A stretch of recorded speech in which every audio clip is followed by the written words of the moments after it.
শোনো, আমাকে কিন্তু একদম হেভি মেকআপ করে দেবে না।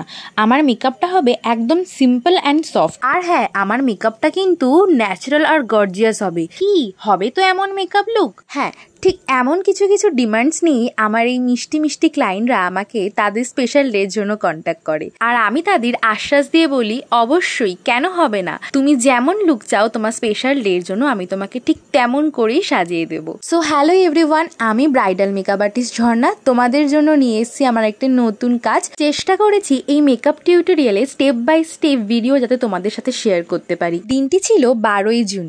ওই দিনে ছিল এই দিদিটির রেজিস্ট্রি ম্যারেজ।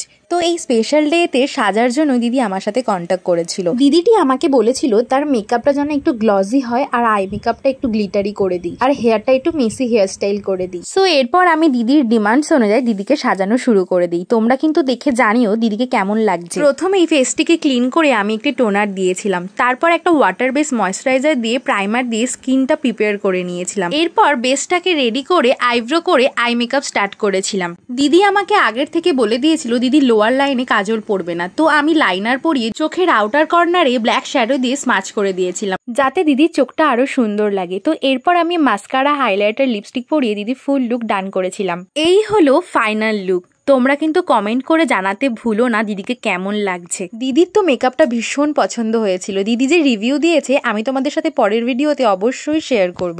আমার কাজ যদি তোমাদের ভালো লেগে থাকে তাহলে অবশ্যই স্ক্রিনে দেওয়া নাম্বারে কন্ট্যাক্ট করতে পারো। আর হ্যাঁ, লাইক, কমেন্ট, শেয়ার করতে কিন্তু একদম ভুলো না। দেখা হচ্ছে পরের ভিডিওতে। আজকের মতো টাটা।